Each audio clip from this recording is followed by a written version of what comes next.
होती. ताई, तुम्हाला एबी फॉर्म मिळालेला नाही, तुम्ही विद्यमान नगरसेवक? मी विद्यमान नगरसेविका आहे, अजून मला एबी फॉर्म मिळाला नाहीये.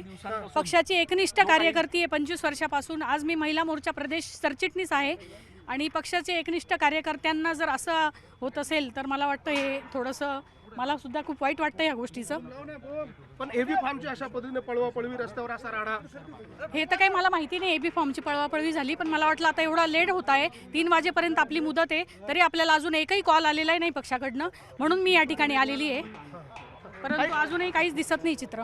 तुम्हाला काय सांगितलं? पण मला सांगितलं की तुमचं आहे तिकीट फायनल, पण अजूनपर्यंत का बरं मग फोन येत नाही, का बरं एबी फॉर्म हातात मिळत नाही? एकनिष्ठ असून सुद्धा जर असं आमच्यावर होत असेल तर मला आता ते मला काहीच कळत नाही चित्र. नवीन लोक भरपूर आलेले आहेत, आता कोणाची दावेदारी इथं होते आमच्या प्रभागामध्ये? कोणी नेमकं तुमचं तिकीट कापलं असं तुम्हाला वाटतंय ताई?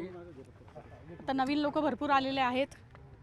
आता मी इथे काही कोणाची नावं घेणार नाही, परंतु तुम्हाला शब्द देण्यात आला होता, शब्द सांगितला होता की आहे तुम्ही विद्यमान आहात, तुम्ही प्रदेशावर संघटनेचं काम तुम्ही एकमेव केलेलं आहे, परंतु मलाच आता कळत नाही नेमकं काय चालू आहे.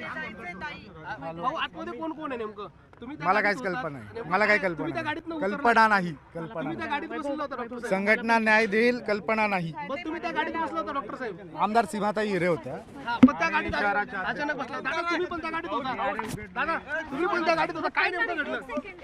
हे आमदार सीमा हिरे यांचे चिरंजीव आहे, जे आपल्याला दृश्यांमध्ये दिसत आहे. आपण बघतो ही धक्काबुक्की, अशा पद्धतीने हा गेट जो आहे तो अशा पद्धतीने तोडण्याचा प्रयत्न जो आहे तो या ठिकाणी केला जातोय. नितीन निगळ हे देखील उमेदवार आहे. आपण बघतोय हा राडा नाशिकमध्ये सुरू आहे. नाशिकमध्ये प्रचंड गोंधळ, प्रचंड राडा जो आहे तो अशा पद्धतीनं या ठिकाणी पाहायला मिळतोय.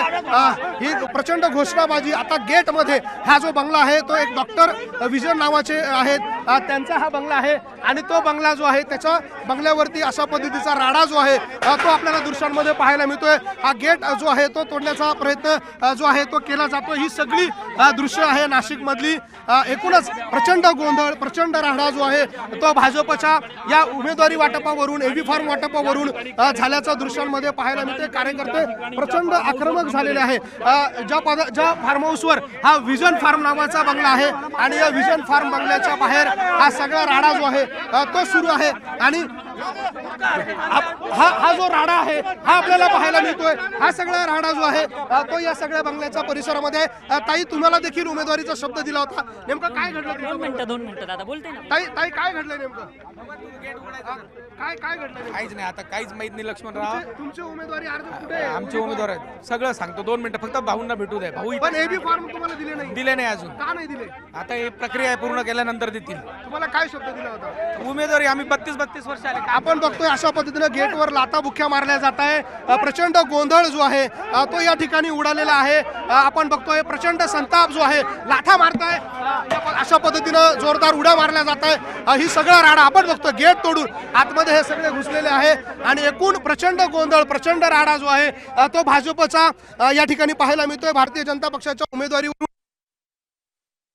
नाशिकमध्ये झाल्याचं आपल्याला पाहायला मिळतोय. हे सगळे निष्ठावान कार्यकर्ते आहे, गेली अनेक वर्ष पक्षासाठी काम करत आहेत. ते अखेर या बंगल्यामध्ये घुसलेले आहे. गेट तोडले आहे, गेट तोडून हे आतमध्ये घुसलेले आहे.